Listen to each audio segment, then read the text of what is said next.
My next article regarding wave related to wave is wave superposition.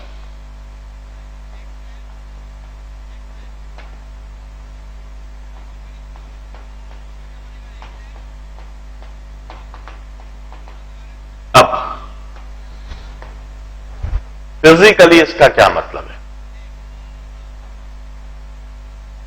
We have got a medium और उस medium में दो या दो से ज्यादा वेव्स एक्ट करने लगे, दो या दो से ज्यादा सोर्स हो और उन सभी सोर्स से वेव्स जनरेट होने लगे और वो सारी की सारी वेव्स उस मीडियम पर एक्ट करने लगे।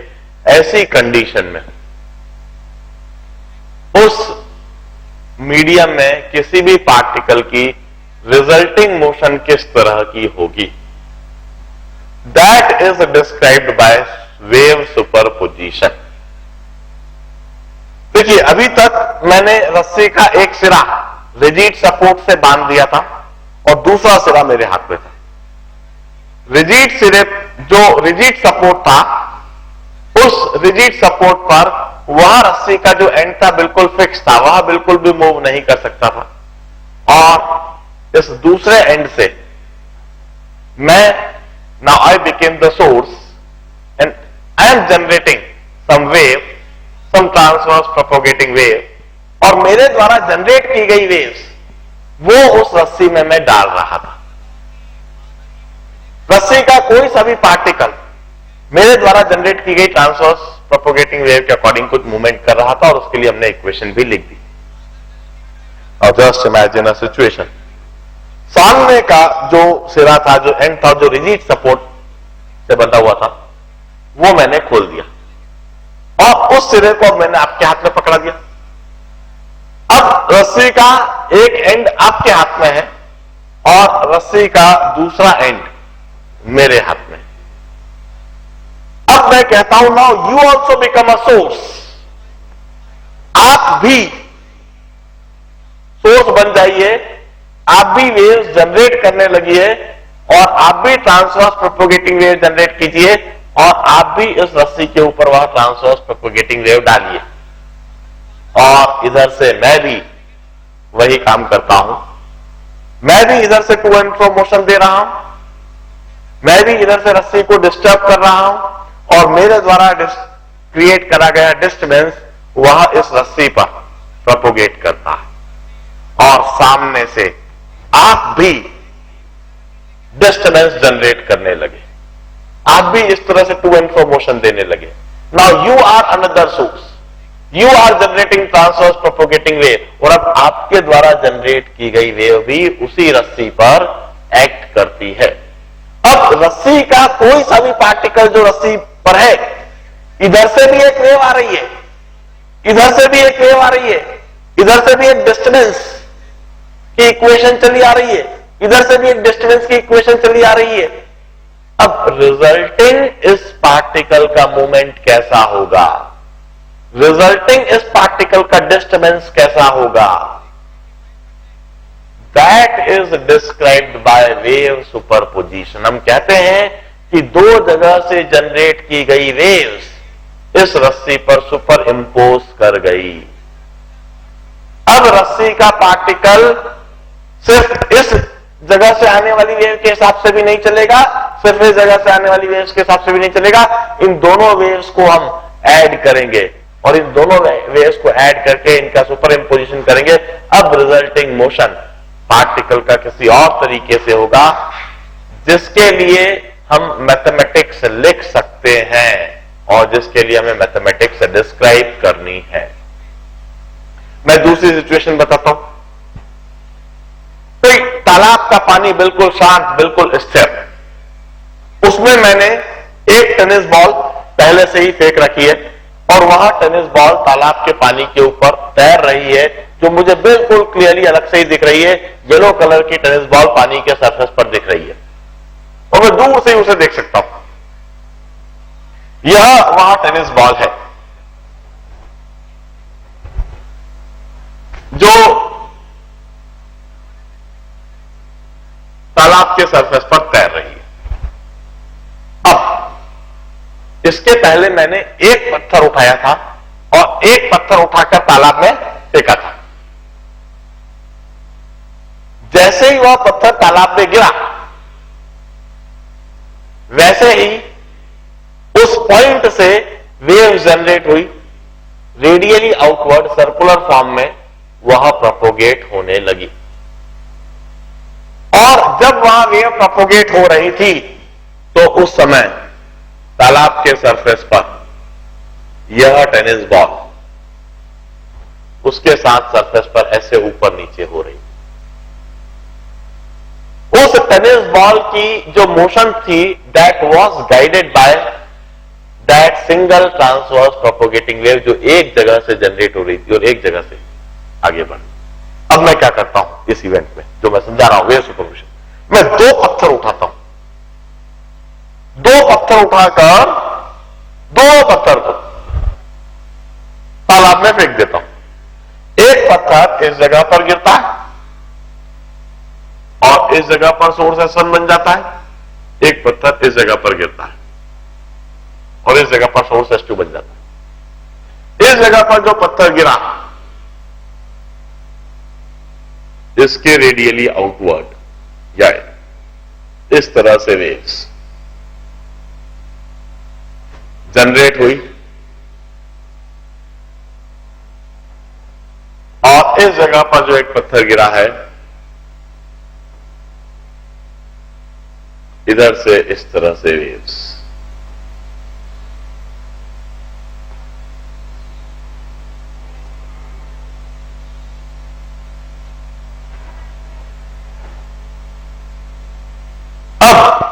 रिजल्टिंग अब इस टेनिस बॉल की मूवमेंट कैसी होगी? एक वेव इधर से चल के इधर तक आ रही है, एक वेव सोर्स S2 से चल के इस तरफ इस जगह पर आ रही है। इन दोनों वेव के इस टेनिस बॉल पर सुपर इंपोज कर जाने से अब इस टेनिस बॉल की रिजल्टिंग मूवमेंट कैसी होगी? That is described by wave superposition. हम कहते हैं इट्स नॉट कि दो ही सोर्स हो। हम चाहते तो तालाब में 10-12 पत्थर फेंक सकते थे, चाहे जितने पत्थर फेंक सकते थे, और जितने पत्थर गिरते उतनी ही जगह पर सोर्स बनता, उतनी ही जगह से वेव जनरेट होती और रेडियली आउटवर्ड ट्रेवल करती, और वो सभी जगह से ट्रेवल की जनरेट होने वाली वेव वह इस टेनिस बॉल पर एक्ट करती और उन सभी के एडअप हो जाने से टेनिस बॉल की कुछ रिजल्टिंग मोशन बन जाती। हम कहते हैं वो जो रस्सी पकड़ रखी है, एक सिरा मैंने पकड़ रखा है, एक सिरा उधर पकड़ रखा है, बीच में भी कोई 2-4 लोग और पकड़ लेते और अलग अलग जगह से उस रस्सी को डिस्टर्ब करने लगते। We may have 2 or more than 2 sources. We may have transverse propagating wave generated by multiple sources, and all those waves may superimpose on the medium, on the particle of the medium, and the resulting motion of the particle is described by wave superposition. हम कहते हैं although in our syllabus we have got 2 wave superposition only. हमारे syllabus में multiple wave superposition नहीं है. We have got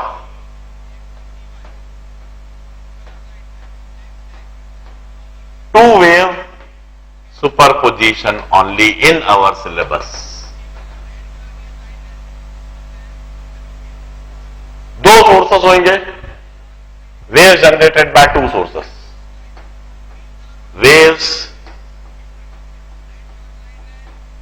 generated by two sources, S1 and S2.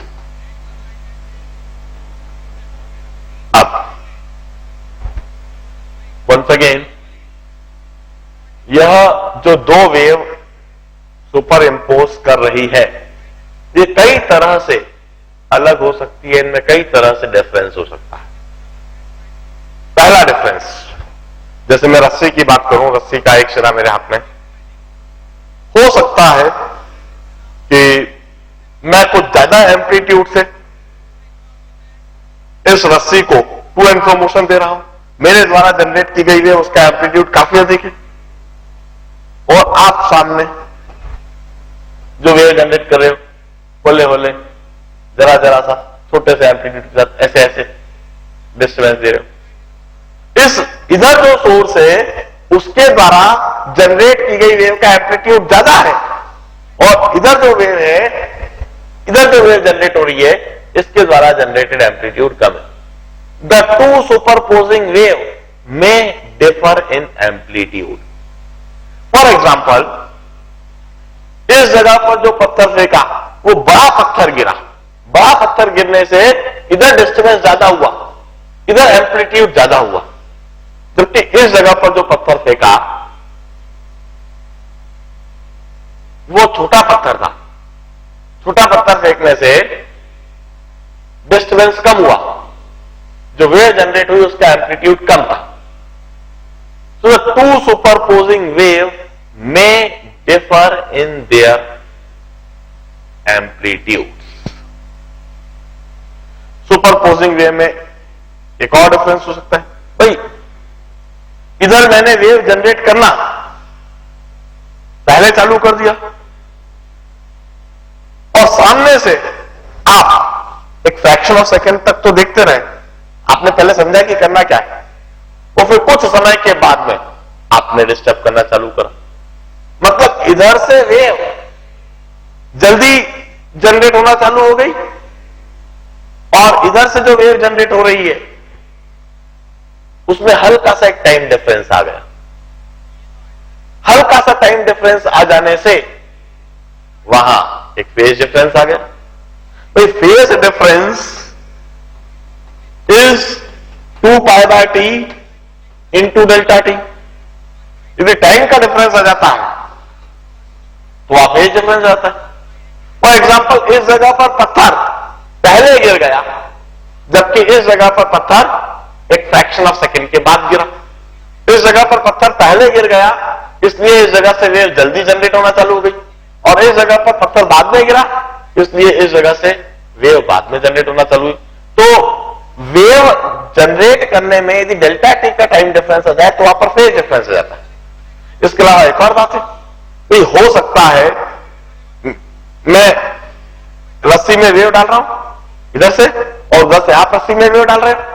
अब हम जिस पार्टिकल को स्टडी कर रहे हैं वो पार्टिकल हो सकता है मेरे करीब हो, हमने जिस पार्टिकल को हाईलाइट कर रखा है वो पार्टिकल की दूरी मुझसे कम है और आपसे वो दूरी थोड़ी ज्यादा है।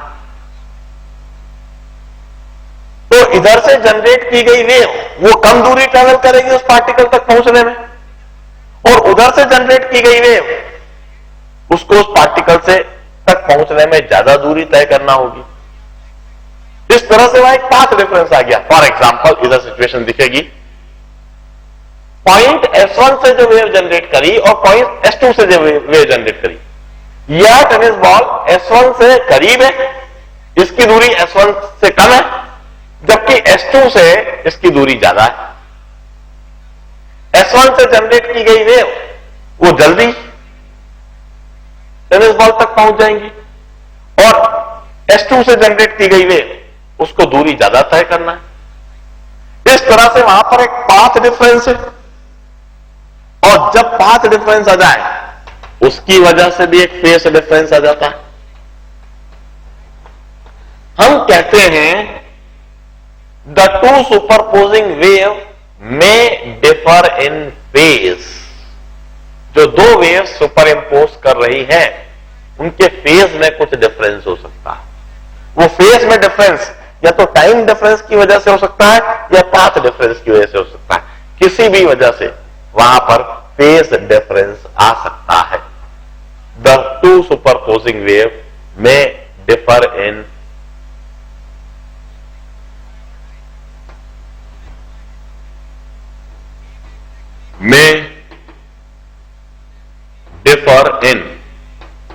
one amplitude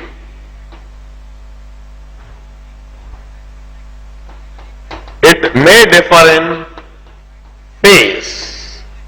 Phase may be due to delta t or delta x. Beside it, the two superposing wave may also differ in frequency or the time period. कैसे?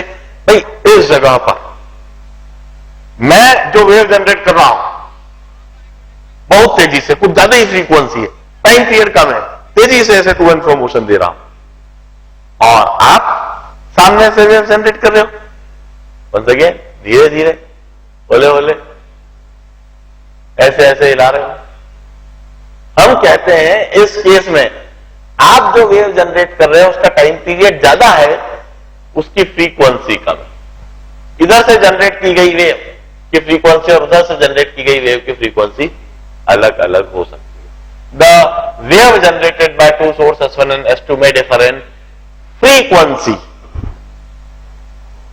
or time period or omega may differ in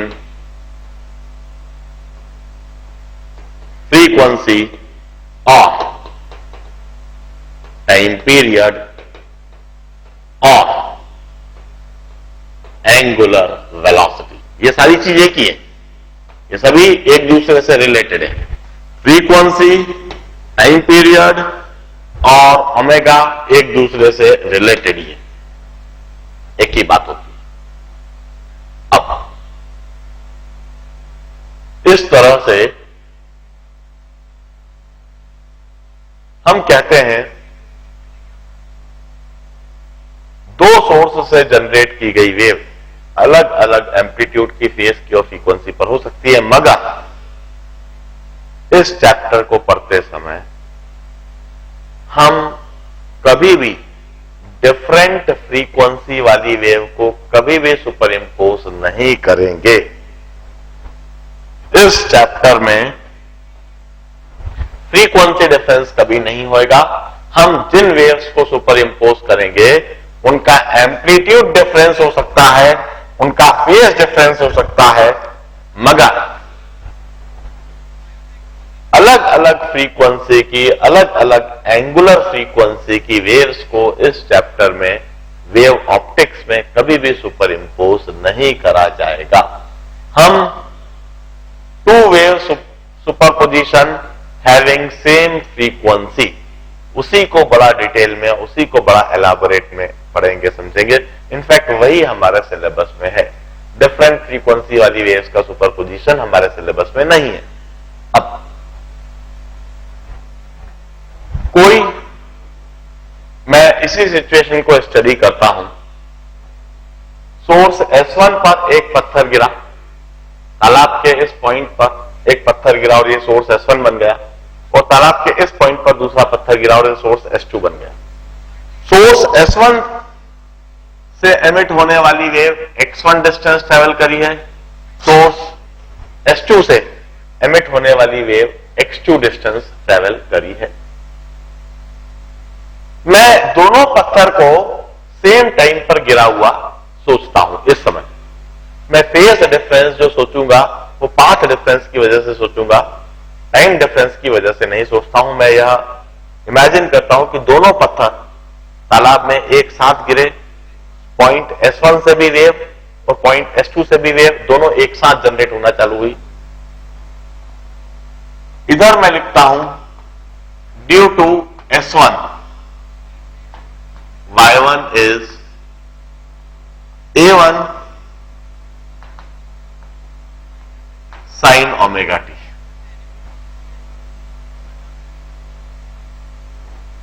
Due to S1, Y1 is A1 sin omega t. इसका मतलब क्या है?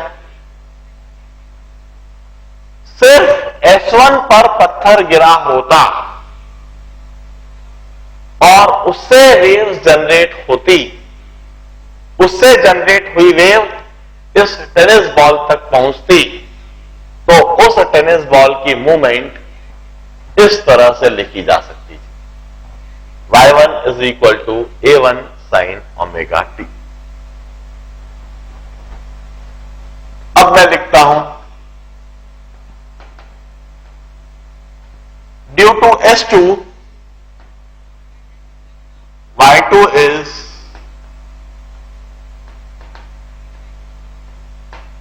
A2 sin omega t plus del.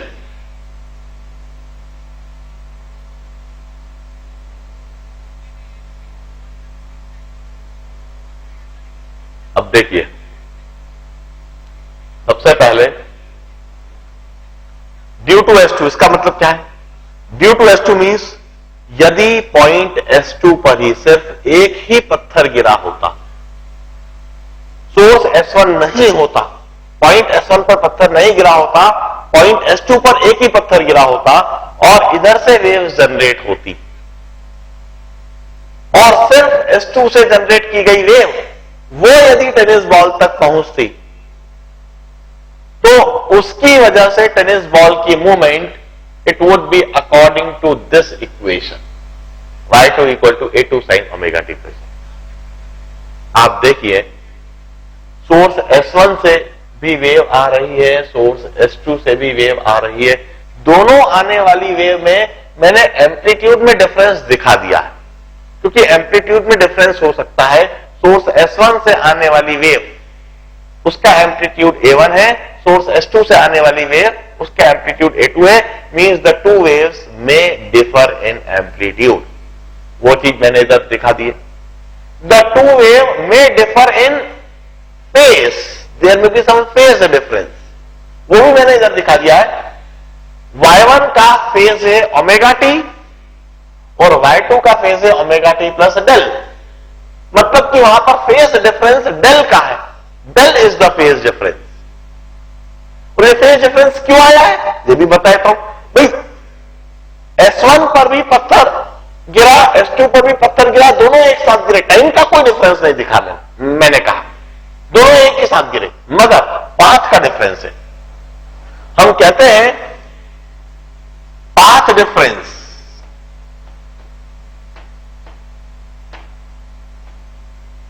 is there. Path difference delta x is x2 minus x1.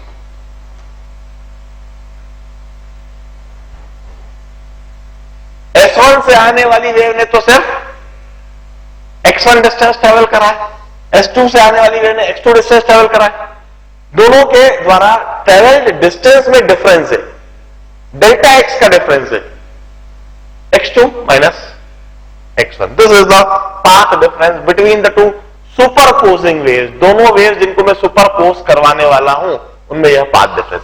इस path difference की वजह से वहां पर दोनों वेव में फेज डिफरेंस है।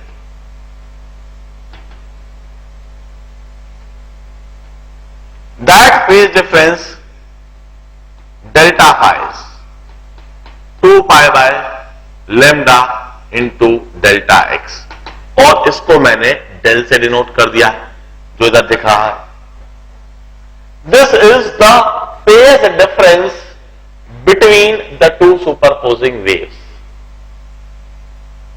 अब हम कहते हैं सिर्फ y1 की वजह से टेनिस बॉल पर जो इंटेंसिटी है that is directly proportional to A1 square.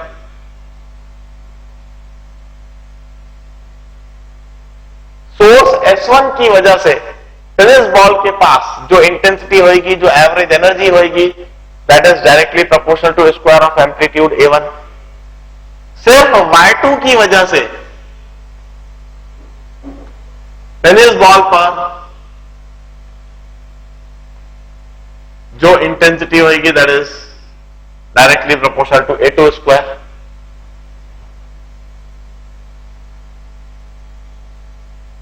अब हम कहते हैं मगर यह दोनों ही वेव इस टेनिस बॉल पर, इस पॉइंट P पर एक्ट करती हैं, सुपर इंपोज करती हैं।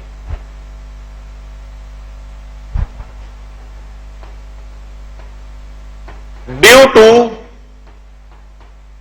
Both S1 and S2,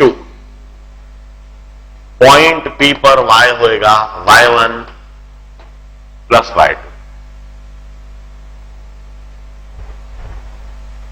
point P पर y would be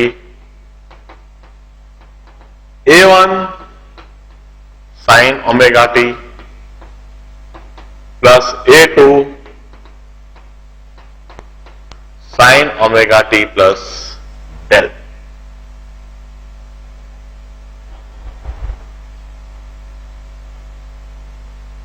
अब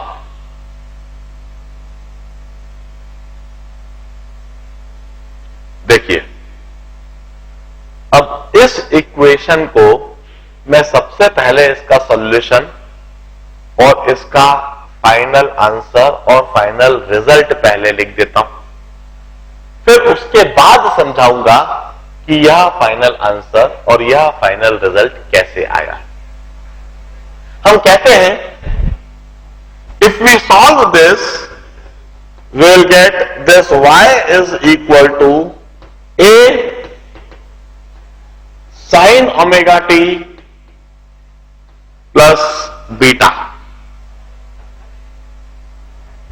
If we solve this, we'll get y is equal to a sin omega t plus beta,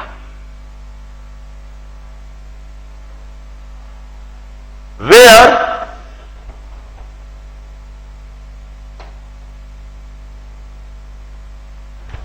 beta is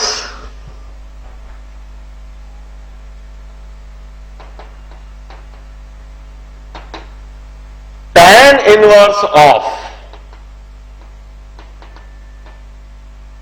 a2 sin del upon a1 plus a2 cos del, and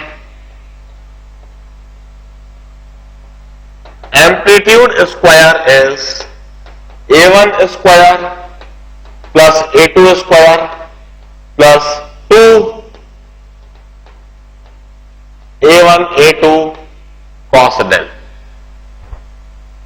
and intensity of that resulting wave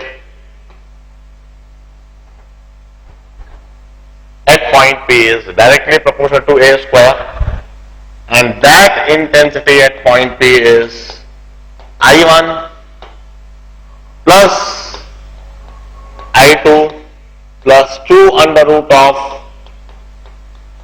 I1 I2 cos del। मैं सबसे पहले इस equation का solution और इसका answer इधर लिख देता हूं। This is the solution and the final answer of this situation. अब मैं यह समझाऊंगा कि यह कैसे आया है।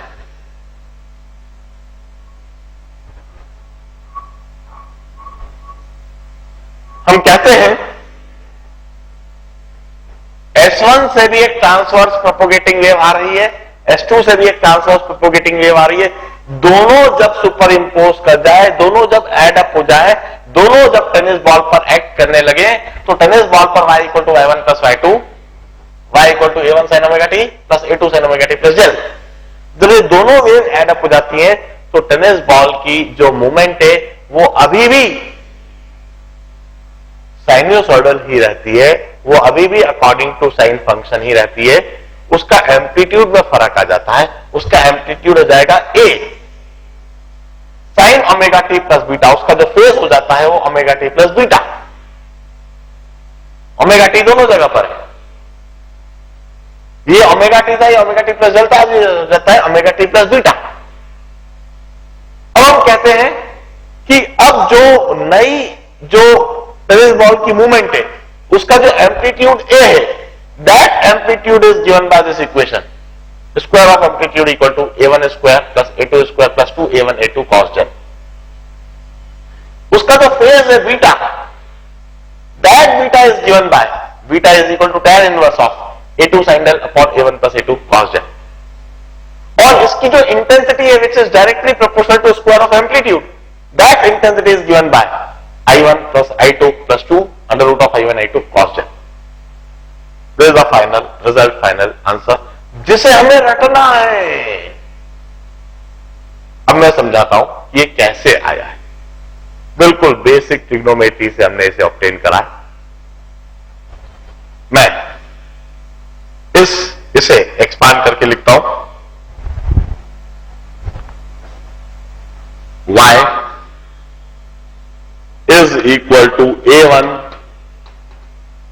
साइन ओमेगा टी, ऐसा का ऐसा ही लिखा रहने दूंगा, और a2 sine omega t plus Z, इसे मैं खोलकर लिखता हूं साइन a प्लस बी का एक्सप्रेशन लगाता हूं और यह हो जाएगा a2 sine omega t cos Z plus a2 cos omega t sine del. मैंने साइन ए प्लस बी का फॉर्मूला लगाया। Sine A plus B is sine A cos B plus cos A sine B.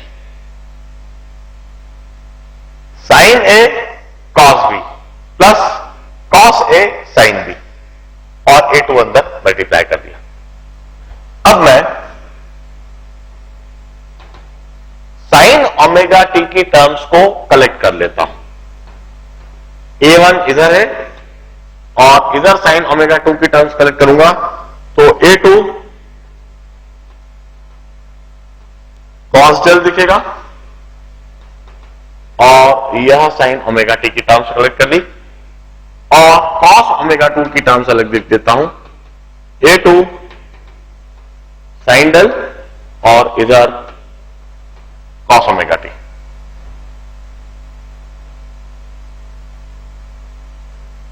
अब मैं substitute करता हूं। मैं a1 plus a2 cos del को लिख देता हूं a cos beta. A is some variable, beta is some variable. और a2 साइन डेल को लिख देता हूं मैं a साइन बीटा।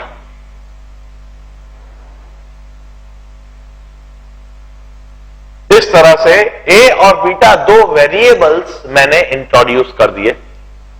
इस तरह से दो वेरिएबल्स इंट्रोड्यूस कर देने से a1 plus a2 cos del की जगह अब दिखने लगा a cos beta sine omega t plus a2 sine del की जगह a sine beta cos omega t. इस तरह से लिखने पर अब यह इक्वेशन मुझे बिल्कुल आसान दिखने लगी। a sign omega t plus beta. मुझे यह इक्वेशन मिल गई। On adding this two quantities I will get a sign omega t plus beta. This a sign omega t plus beta. अब इसमें बीटा क्या है, बीटा क्या है उसे समझने के लिए मैं second equation divided by first equation कर देता हूं। a2 sine del upon a1 plus a2 cos del. a से a cancelled, sine beta upon cos beta is tan beta. तो इधर से यह वाली बात आ गई, beta is equal to tan inverse of a2 sine del upon a1 plus a2 cos del. अब एम्पलीट्यूड चाहिए, एम्पलीट्यूड चाहिए तो आप इन दोनों को स्क्वायर करके ऐड कर दीजिए। जब आप इन दोनों को स्क्वायर करके ऐड करेंगे a1 plus a2 cos del whole square plus a2 sine del whole square. तो this square plus this square, a square cos square beta plus A square sine square beta would be equal to A square. और आपको ultimately यह तीसरी equation भी दिखने लगेगी। And since intensity is directly proportional to square of amplitude, तो A square की जगह आई लिख दिया, a1 स्क्वायर की जगह i1, a2 स्क्वायर की जगह i2, in this ultimately you will get this equations. पहले यह सारी चीजों को बड़े ध्यान से नोट डाउन कीजिए। मैं अभी कई सारी बातें इस वेव सुपरपोजिशन को लेकर अभी समझाऊंगा, इसके कई सारे एस्पेक्ट बड़े ध्यान से नोट डाउन कीजिए। कोई भी डाउट हो तो जरूर पूछिए।